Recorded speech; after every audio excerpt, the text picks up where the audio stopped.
let's go ahead and get started. Great. All right. You've got full public agenda again.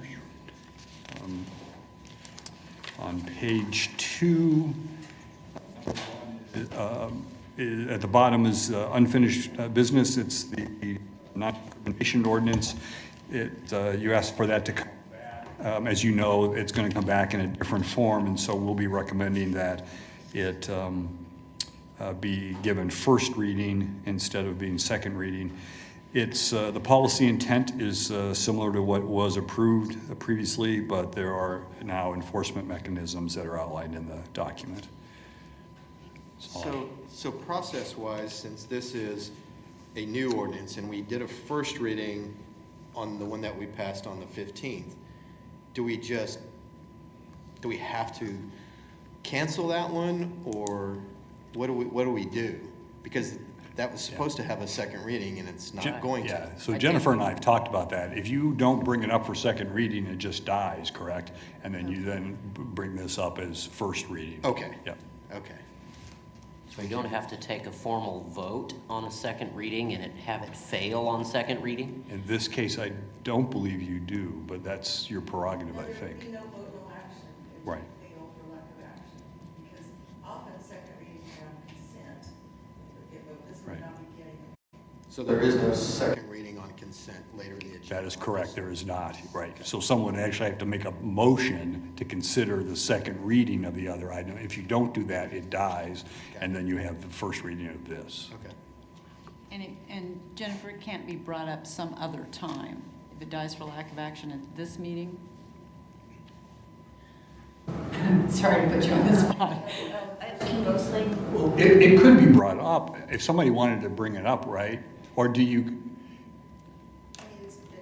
But it could it's be- on second reading, it didn't have a date certain, so I guess it could be. somebody have to want to ask to have it scheduled for a consideration, right? And then there'd have to be a positive motion to approve that second reading. Okay. Yeah. Okay, thanks. But would this proposed 2.06 prevent that? Would it cancel that one out then? That's what they're saying. So we have to renumber it, Right. so this is taking the numbers in place of the old.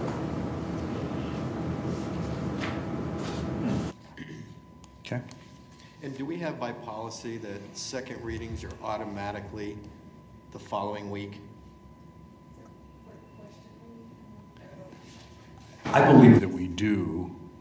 I think it's more than just practice. I think that is somewhere, I can't quote, the chapter and verse, but I believe that it does require it to come back unless the council asks for something other than that. Right.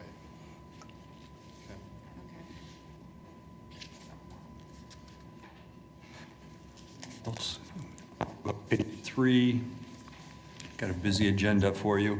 Number 1 is the adoption of new safety standards for elevators following the national code. This has been reviewed extensively by the electrical board and is recommended by the board for your approval. Number 2 are changes in our city code to recognize changes that were made by the Kansas legislature regarding liquor and cereal malt beverages. All of the changes reflective of state changes are in the council report. And also then we've added to that allowing persons under 21 to attend events in large capacity venues with certain restrictions. And then those are also outlined in the report and in the ordinance. This was requested by the industry, and we've been working with primarily the WAVE, but we had talked to other large capacity venue representatives. This started pre-COVID back in, I know Councilmember Claycomb was involved. Okay. 2019, we started the work. It went on hold through the pandemic, and now we've come back. And we to our understanding, this is we were in agreement with the venues. So is that item 16 as it relates to the specifics? in the staff report, Yes. I believe it is. I think it's the last item, right? Okay. And that's the only change from the state? Right.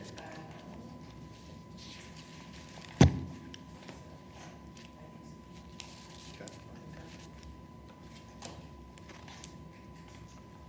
So I know when Councilmember Claycomb and I were talking with some folks in the industry, this was like a really big deal. So should this pass, is this something we'll be communicating with them on? And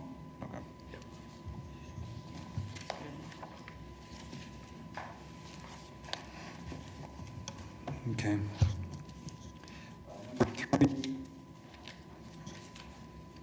This would allow the municipal court judges to waive court costs for individuals whose driver's licenses have been suspended for non-payment of fines and costs if a financial hardship exists and is judged to exist by the judge.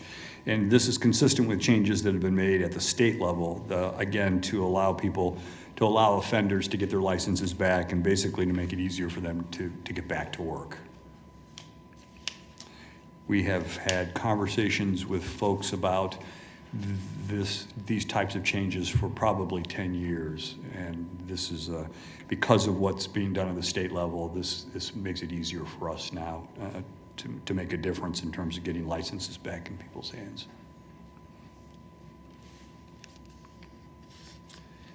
Number 4 is the installation of low-flow irrigation systems in the Harrison Dog Park and the Veterans Memorial Park.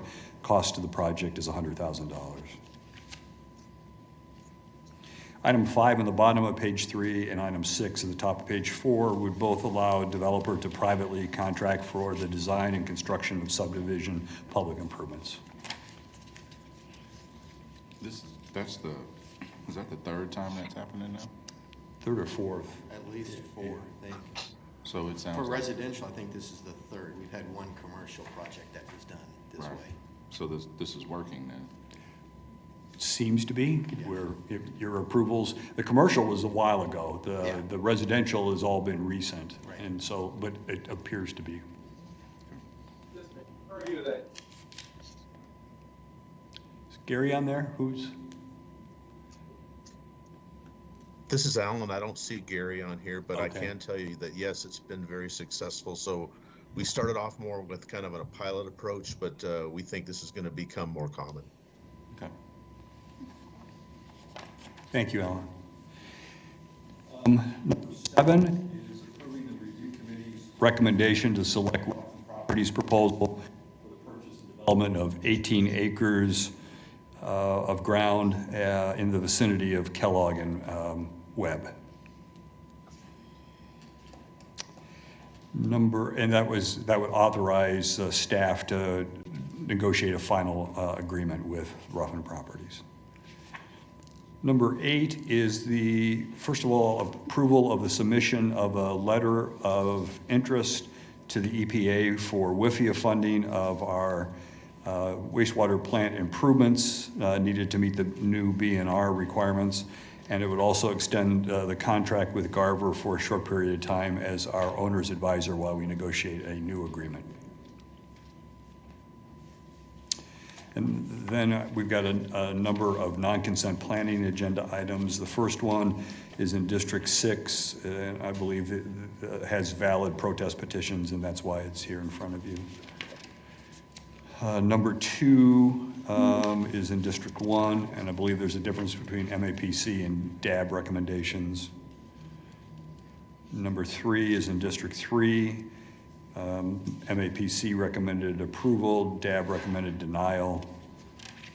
And page 6, number 4, this is in District 4.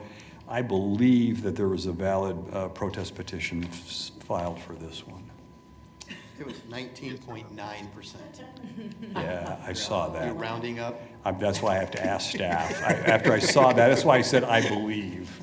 We'll have to double check. JR, you're on. Yes, sir, I am, and that is correct. It's 19.9%.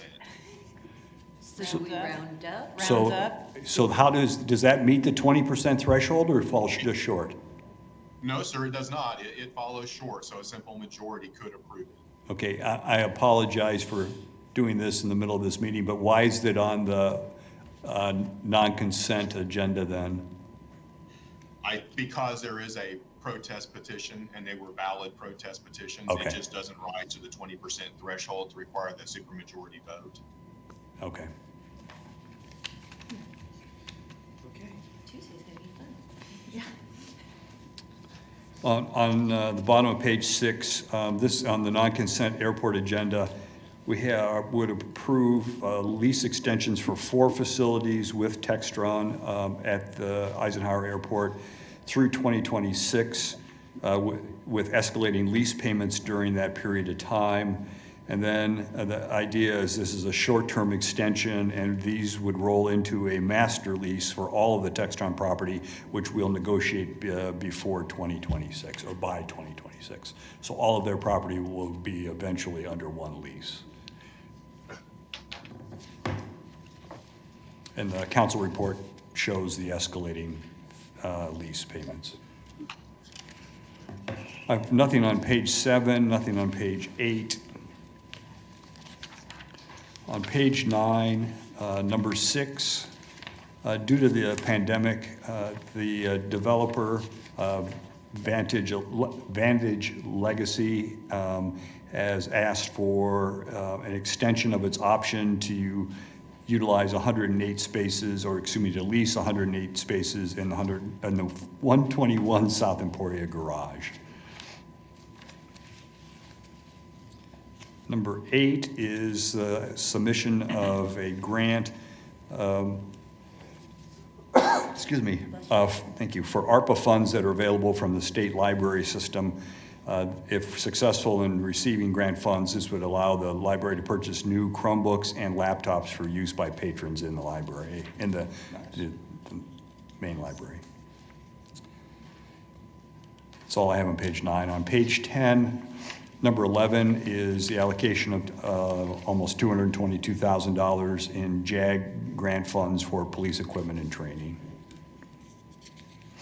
Items 12 through 15 would provide gap funding for the construction of 4 single-family homes on Ash. Excuse me.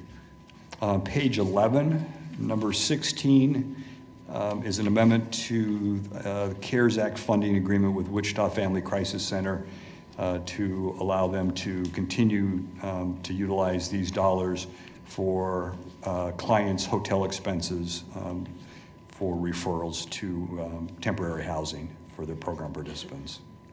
Number 17 is also a contract extension. This is to allow the Catholic Charities St. Anthony Family Shelter to utilize their CARES Act funding for the purchase of washer and dryer with grant funds that will allow for sanitation for additional sanitation in the shelter. And then number 18 is a legal settlement. And Vice Mayor, I think that's all I have. There's a number, as you can see, there's pages, several pages of planning items on consent, and then there's one airport item at the end. Gave us a lot of reading to do over the weekend. Thanks, Don. Well, you have 3 days. So. Any other questions for staff? Seeing none, everybody have a wonderful, safe weekend. Thanks, bro. Happy 4th. Thank you. Do the same. Thank you.